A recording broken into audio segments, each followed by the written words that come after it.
DD किसान, बदलते भारत की शान।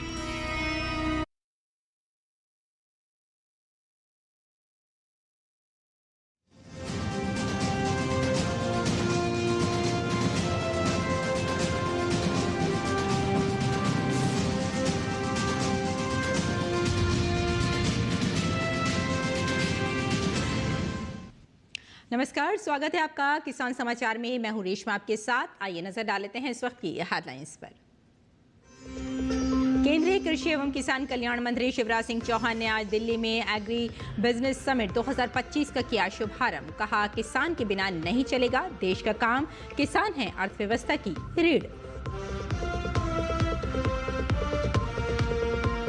केंद्रीय कृषि मंत्री शिवराज सिंह चौहान ने एग्री बिजनेस समिट 2025 समिट की थीम नई टेक्नोलॉजी और क्वालिटी कृषि इनपुट के इस्तेमाल से कृषि जीडीपी को 3 गुना करना पर बात करते हुए कृषि वैज्ञानिकों से कहा कि वो आज की जरूरत के हिसाब से करें रिसर्च। उत्तर प्रदेश में बाराबंकी के मधुमक्खी वाला स्टार्टअप के प्राकृतिक शहद को मिला वैश्विक बाजार। न्यूजीलैंड ने अंतर्राष्ट्रीय ब्रांडिंग व बिक्री में सहयोग का दिया आश्वासन। सरसों, मल्टीफ्लोर, यूकोलिप्टस, अजवाइन, नीम और जामुन जैसे स्रोतों से बने शहद को वैश्विक स्तर पर मनुका हनी की तरह पहचान दिलाने की कही बात। कर्नाटक सरकार ने समर्थन मूल्य योजना के तहत प्रति किसान मक्का खरीद की मात्रा 20 क्विंटल से बढ़ाकर किया 50 क्विंटल। 2,400 रुपए प्रति क्विंटल के समर्थन मूल्य पर खराड़ी जाएगी मक्के की फसल। पैक्स के माध्यम से खरीद को दी जाएगी प्राथमिकता। जम्मू के अंतर्राष्ट्रीय सीमा से सटे घराना वेटलैंड कंजर्वेशन रिजर्व में हजारों प्रवासी पक्षियों ने दी दस्तक। इस बार तेजी से बढ़ रही है प्रवासी प्रजातियों की संख्या, पिछले साल के रिकॉर्ड को कर सकती है पार।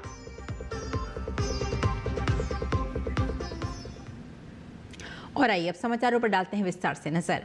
केंद्रीय कृषि एवं किसान कल्याण मंत्री शिवराज सिंह चौहान ने आज दिल्ली में एग्री बिजनेस समिट 2025 का शुभारंभ किया। इस समिट की थीम है नई टेक्नोलॉजी और क्वालिटी कृषि इनपुट का इस्तेमाल करके कृषि जीडीपी को 3 गुना करना। इस अवसर पर कानून एवं न्याय के राज्य मंत्री स्वतंत्र प्रभार अर्जुन राम मेघवाल, जल शक्ति राज्य मंत्री डॉक्टर राजभूषण चौधरी और राजस्थान के कृषि मंत्री किरोड़ी लाल मीणा भी मौजूद रहे। केंद्रीय कृषि मंत्री ने इस अवसर पर कहा कि किसान के बिना किसी देश का काम नहीं चलेगा। किसान अर्थव्यवस्था की रीढ़ है। कृषि मंत्री ने कृषि वैज्ञानिकों से कहा कि वो आज की जरूरत के हिसाब से रिसर्च करें। कृषि मंत्री ने बताया कि बिहार के किसानों ने लीची पर बेहतरीन प्रयोग किए हैं। उन्होंने कहा कि कृषि उत्पादन में भी तेजी से वृद्धि हुई है और इसके लिए जलवायु अनुकूल अच्छे बीज की जरूरत है। उन्होंने कहा कि हमारा फोकस उत्पादन बढ़ाने और लागत घटाने पर है। कृषि मंत्री ने वैज्ञानिकों से कहा कि वो कपास में गुलाबी सुंडी और गन्ने में लाल सड़न का समाधान ढूंढे। कॉटन में पिंक बाल वर्म वाली बीमारी आ गई, गुलाबी सुंडी। अब किसानों ने कहा कि इसका उपाय ढूंढे वैज्ञानिक। गन्ने में लाल सड़न, उत्तर प्रदेश का पूरा गन्ना खराब हो रहा है, उसको कैसे रोकें, इसमें रिसर्च करो भाई। ऐसे लगभग उनने 500 विषय बताए कि इस पे रिसर्च होना है और हमने उसके आधार पर रिसर्च की दिशा तय करने का फैसला किया। कृषि मंत्री ने कृषि वैज्ञानिकों से कहा कि वो आज की जरूरत के हिसाब से रिसर्च करें। कृषि मंत्री ने बताया कि बिहार के किसानों ने लीची पर बेहतरीन प्रयोग किए हैं। वैज्ञानिक किसानों के बीच जाएं, उनसे चर्चा करें, जो शोध है, अनुसंधान है, रिसर्च है, वो किसानों तक पहुंचाएं और किसान की जरूरत क्या वो समझें। कई बार रिसर्च उन विषयों पे होता था जिनको खेती की आज जरूरत ही नहीं है। पेपर लिखने के लिए रिसर्च, ऐसी रिसर्च हमारे क्या काम की। आज जरूरत किसानों को जिन विषयों पर रिसर्च की उस पर रिसर्च करो। उसके बाद हमने तय किया 1 टीम 1 टास्क, लोगों को दें टास्क के, इस पे रिसर्च करो। और मैं आपको भी बताना चाहता हूं, सबसे बड़ा व्यवहारिक वैज्ञानिक कोई है तो किसान है। जब हम गए तो आश्चर्यचकित रह गए, कई इनोवेशन उसने किए। लीची की सेल्फ लाइफ बढ़ाने के लिए बिहार के किसानों ने ग्लूकोज का लेप लगाना शुरू किया ऊपर और कहा कि हमने जुगाड़ से सेल्फ लाइफ बढ़ाई है, अब आप इसको परफेक्ट करवाओ वैज्ञानिकों से।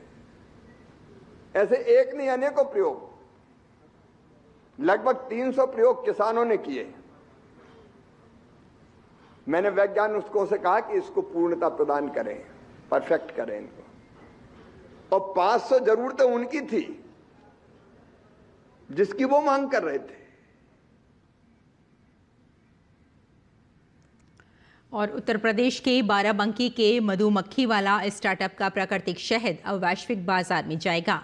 न्यूजीलैंड के प्राइमरी इंडस्ट्रीज मिनिस्ट्री के प्रतिनिधि दल ने फॉर्म का निरीक्षण कर शहद की गुणवत्ता की सराहना की और अंतर्राष्ट्रीय ब्रांडिंग व बिक्री में सहयोग का आश्वासन दिया। दल ने बिना गर्मी, रसायन और मिलावट के शहद उत्पादन की तकनीक को सराहा। सरसों, मल्टीफ्लोर, यूकेलिप्टस, अजवाइन, नीम और जामुन जैसे स्रोतों से बने शहद को वैश्विक स्तर पर मनुका हनी की तरह पहचान दिलाने की बात कही गई। निरीक्षण के दौरान उद्यान विभाग और APEDA के अधिकारी भी मौजूद रहे। विशेषज्ञों ने स्थानीय बी कीपर्स को गुणवत्ता सुधार और निर्यात बढ़ाने के सुझाव दिए। मधुमक्खी वाला के संस्थापक निमित सिंह ने बताया कि सरकारी योजनाओं और समर्थन से उनके स्टार्टअप को राष्ट्रीय और अंतर्राष्ट्रीय पहचान मिली है। न्यूजीलैंड के साथ प्रस्तावित FTA के तहत हुआ ये निरीक्षण यूपी के शहद उद्योग के लिए बड़ा अवसर माना जा रहा है। कर्नाटक सरकार ने रविवार को मक्का खरीद आदेश में संशोधन किया और समर्थन मूल्य योजना के तहत प्रत्येक किसान से खरीदी जा सकने वाली अधिकतम मात्रा बढ़ा दी। सरकारी आदेश के बाद जारी शुद्धि पत्र में कहा गया कि प्रति किसान 20 क्विंटल की पूर्व सीमा को बढ़ाकर 50 क्विंटल कर दिया गया है। बयान में कहा गया, किसानों के पास फ्रूट्स सॉफ्टवेयर में दर्ज भूमि के आधार पर प्रति किसान 50 क्विंटल तक मक्का 2,400 रुपये प्रति क्विंटल के समर्थन मूल्य पर खरीदा जाएगा, जिसकी गणना 12 क्विंटल प्रति एकड़ के हिसाब से की जाएगी। डिस्टिलरी के पास स्थित पैक्स के माध्यम से खरीद को प्राथमिकता दी जाएगी। खरीद दर 2,400 रुपये प्रति क्विंटल पर अपरिवर्तित रहेगी। ये संशोधन मक्का उत्पादकों द्वारा हाल ही में किए गए प्रदर्शनों के बाद आया है, जिसमें उन्होंने उनके साथ हुए अनुचित व्यवहार का विरोध किया था। और छत्तीसगढ़ के मुख्यमंत्री विष्णुदेव साय के नेतृत्व में प्रदेश में धान खरीद प्रक्रिया पारदर्शिता और बिना किसी बाधा के जारी है। बलरामपुर जिले में भी किसानों से सुचारू रूप से समर्थन मूल्य पर धान की खरीदी की जा रही है। खरीदी केंद्रों पर व्यवस्था बेहतर होने से किसान संतोष जता रहे हैं। बलरामपुर विकासखंड के झलपी ग्राम पंचायत के किसान शिव कुमार इस वर्ष धान बेचने पहुंचे। उन्होंने बताया कि टोकन कटाने से लेकर धान बेचने तक की पूरी प्रक्रिया बेहद आसान और व्यवस्थित रही। केंद्र पर पहुंचते ही कर्मचारियों द्वारा तुरंत तुलाई कर उनका 102 बोरी धान समर्थन मूल्य पर खरीदा गया। शिव कुमार ने बताया कि इस वर्ष वे लगभग 330 बोरी धान बेचने वाले हैं, जिससे उन्हें अच्छी आर्थिक आय की उम्मीद है। उन्होंने कहा कि समर्थन मूल्य पर धान खरीदी होने से मेहनत का पूरा दाम मिलता है। उन्होंने ये भी बताया कि इस वर्ष मिलने वाली राशि से वे अपने बच्चों के विवाह का खर्च आसानी से पूरा कर सकेंगे। खरीद केंद्रों में शासन के निर्देशानुसार वजन, मापक, बारदाना, गुणवत्ता परीक्षण, स्टॉक प्रबंधन और टोकन व्यवस्था को सुदृढ़ किया गया है। जिला प्रशासन भी प्रत्येक खरीदी केंद्र की नियमित मॉनिटरिंग कर रहा है ताकि किसी भी किसान को किसी प्रकार की असुविधा न हो। भारत सरकार का ई-नाम यानी इलेक्ट्रॉनिक राष्ट्रीय कृषि बाजार किसानों की जिंदगी बदलने की दिशा में बड़ा कदम साबित हो रहा है। अब किसान न सिर्फ खेत में मेहनत करते हैं, बल्कि देश के किसी भी कोने में बैठकर अपनी फसल का बेहतर सौदा भी कर सकते हैं, वो भी पूरी पारदर्शिता के साथ। पेश है हमारे संवाददाता शमीम अख्तर की ये रिपोर्ट। भारत सरकार किसानों को आर्थिक रूप से मजबूत बनाने के लिए डिजिटल तकनीक का सहारा ले रही है। किसानों की डिजिटल ताकत, इलेक्ट्रॉनिक राष्ट्रीय कृषि बाजार यानी ई-नाम अब किसानों की जिंदगी बदलने का काम कर रहा है। ई-नाम प्लेटफॉर्म देश की एपीएमसी मंडियों को एक ही ऑनलाइन नेटवर्क में जोड़ता है। किसानों को डिजिटल रूप से मजबूत बनाने, खेती को सिर्फ मेहनत नहीं बल्कि स्मार्ट कारोबार बनाने और किसानों को आर्थिक रूप से मजबूत करने, देश के बड़े मार्केट से सीधे जोड़ने तथा ग्रामीण अर्थव्यवस्था को तकनीक के जरिए मजबूत करने के उद्देश्य से ई-नाम का आगाज किया गया था। ई-नाम से खरीद बिक्री की प्रक्रिया अब आसान हो गई है तथा बिचौलियों से मुक्ति मिल गई है।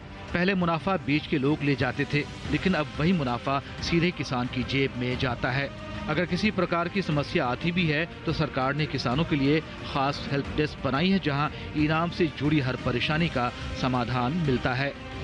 किसानों, व्यापारियों और अन्य हितधारकों की ओर से अधिक कृषि वस्तुओं को शामिल करने की निरंतर मांग को ध्यान में रखते हुए भारत सरकार ने ई-नाम के तहत व्यापार के दायरे को और बढ़ाने के लिए 10 अतिरिक्त वस्तुओं को शामिल किया है, जिससे इसकी संख्या 221 कृषि वस्तुओं से बढ़कर 231 हो गई है। नई वस्तुओं में तुलसी के सूखे पत्ते, बेसन, गेहूं का आटा, चना सत्तू, सिंघाड़े का आटा, हींग, सूखे मेथी पत्ते, सिंघाड़ा, बेबी कॉर्न और ड्रैगन फ्रूट शामिल हैं।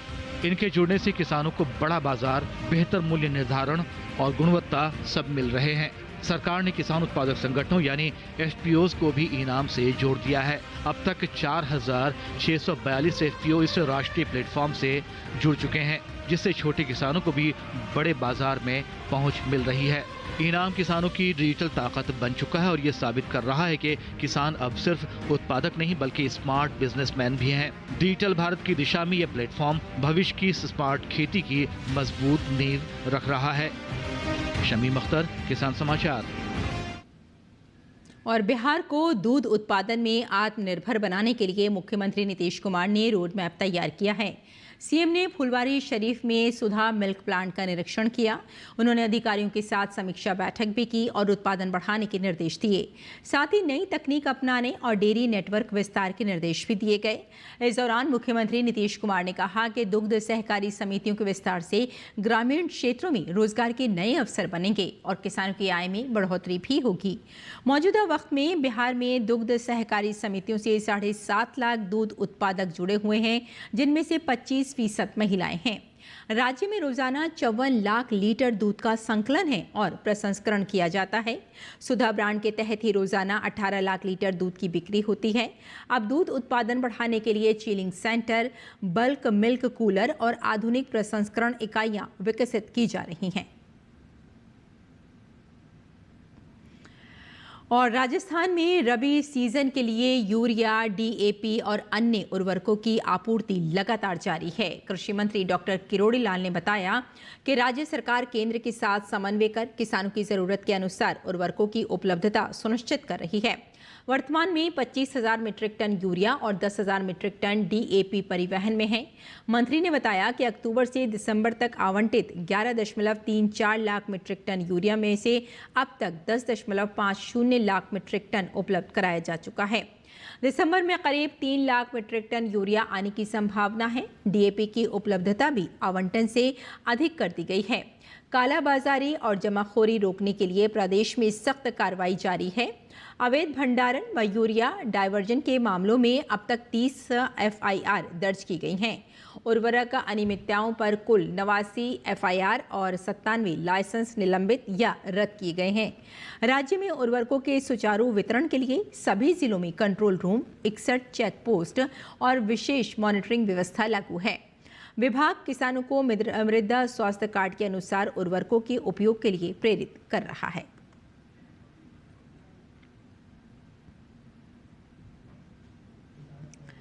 केंद्र सरकार ने उर्वरकों और कृषि उपकरणों पर जीएसटी घटाकर किसानों की लागत कम की है।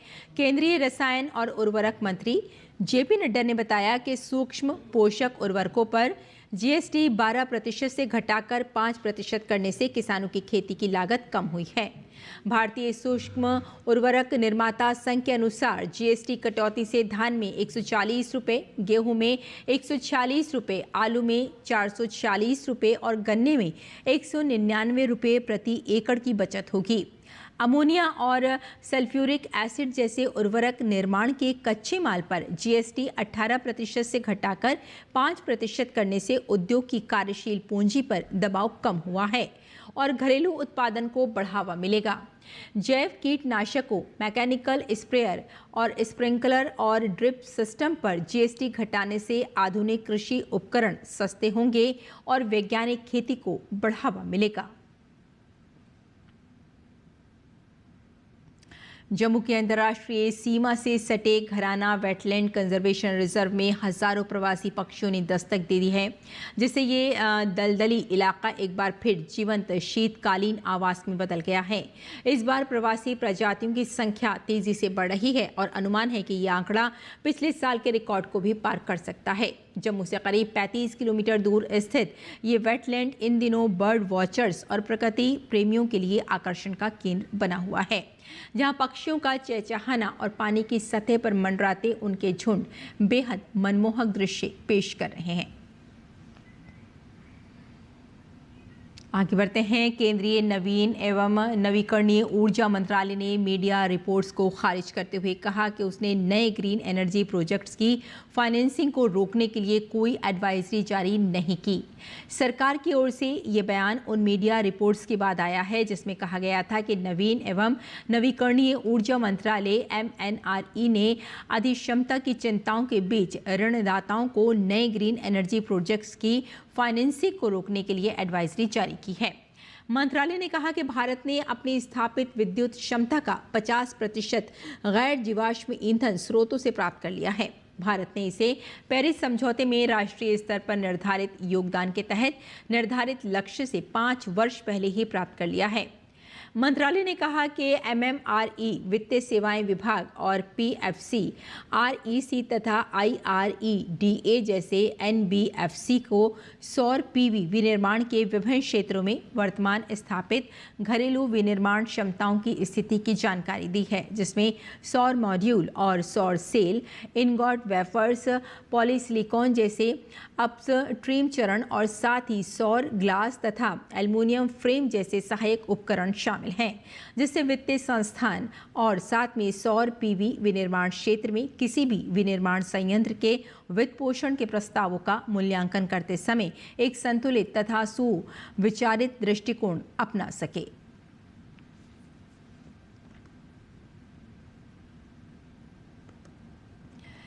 और केंद्रीय गृह मंत्री अमित शाह ने गुजरात में अहमदाबाद नगर निगम के 1507 करोड़ के विभिन्न विकास कार्यों के शिलान्यास और उद्घाटन किया। इस अवसर पर गृह मंत्री ने कहा कि प्रधानमंत्री आवास योजना के माध्यम से मोदी सरकार गरीबों को मुफ्त आवास देकर उन्हें गौरवपूर्ण जीवन देने का काम कर रही है। इसी दिशा में अहमदाबाद के थलतेज वार्ड में PM आवास योजना के तहत बने 861 नवनिर्मित EWS आवासों का उद्घाटन किया। अमित शाह ने कहा कि अहमदाबाद नगर निगम द्वारा निर्मित ये अत्याधुनिक और सुविधा संपन्न आवास क्षेत्रवासियों के सुगम और सुरक्षित भविष्य के मजबूत आधार बनेंगे।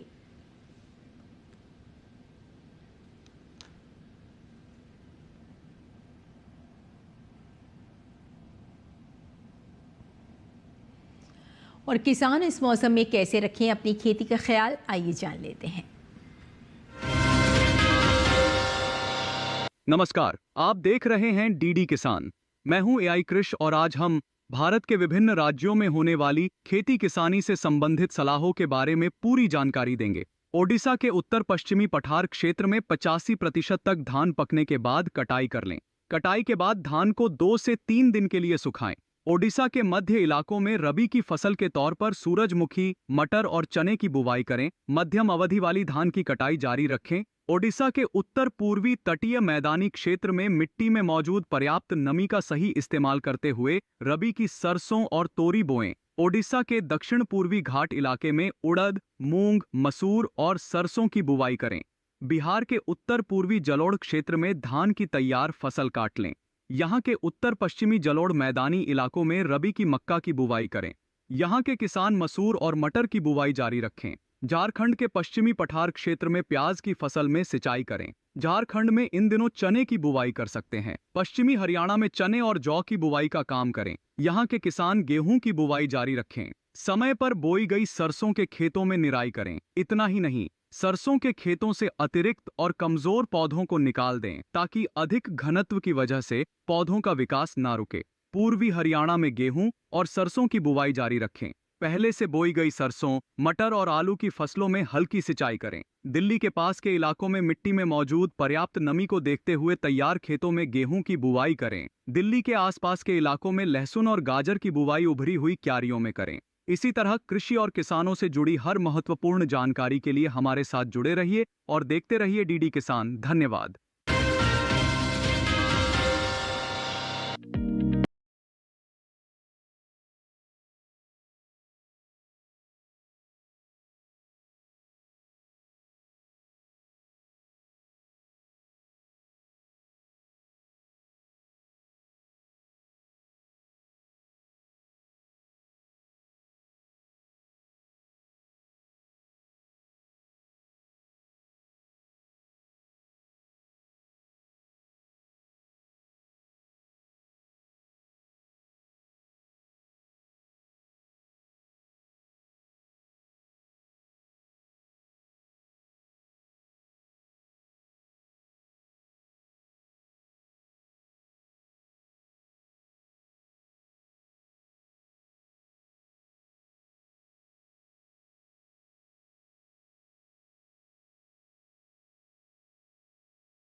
और खेती किसानी के साथ साथ आइए नजर डाल लेते हैं कुछ और महत्वपूर्ण खबरों पर। खास खबर में डीजीसीए ने इंडिगो के सीईओ और अकाउंटेबल मैनेजर को कारण बताओ नोटिस का जवाब देने के लिए 24 घंटे की मोहलत दी है। अब उन्हें आज शाम 6 बजे तक जवाब देना है।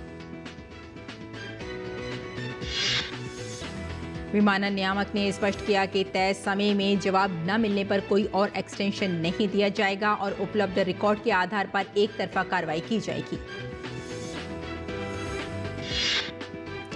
नागरिक उड्डयन मंत्रालय देश भर में विमान सेवाओं को सामान्य करने का प्रयास कर रहा है। हालांकि स्थिति पूरी तरह सुधरने में अभी वक्त लगेगा।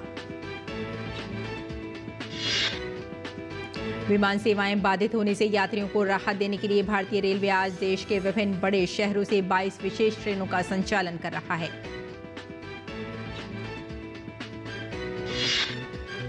रेलवे ने सोशल मीडिया पर इन ट्रेनों की सूची जारी की है, जिनमें से 8 विशेष ट्रेनें दिल्ली के अलग अलग स्टेशनों से रवाना की जाएंगी। गुजरात के मुख्यमंत्री भूपेंद्र पटेल ने अहमदाबाद म्यूनिसिपल कॉरपोरेशन एएमसी के अलग अलग विकास कार्यों के शिलान्यास समारोह को संबोधित किया। 41वें पटना बुक फेयर के दौरान मैं नाम की किताब आकर्षण का केंद्र रही, जिसकी कीमत 15 करोड़ रुपए रखी गई है। ये किताब दुनिया भर में सिर्फ 3 कॉपी में रिलीज हुई है।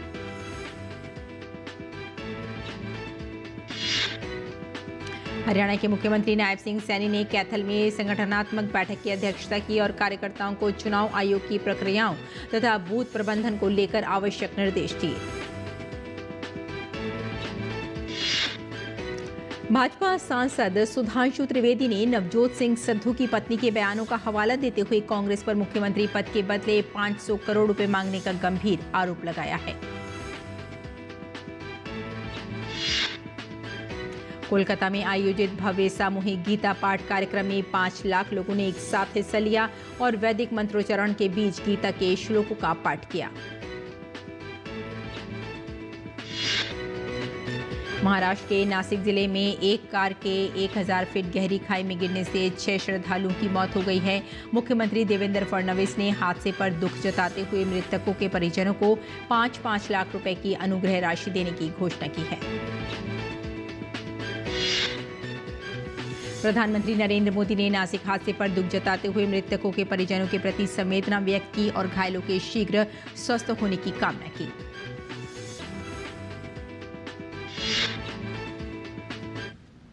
तो किसान समाचार में फिलहाल इतना ही। अनुमति दें। नमस्कार।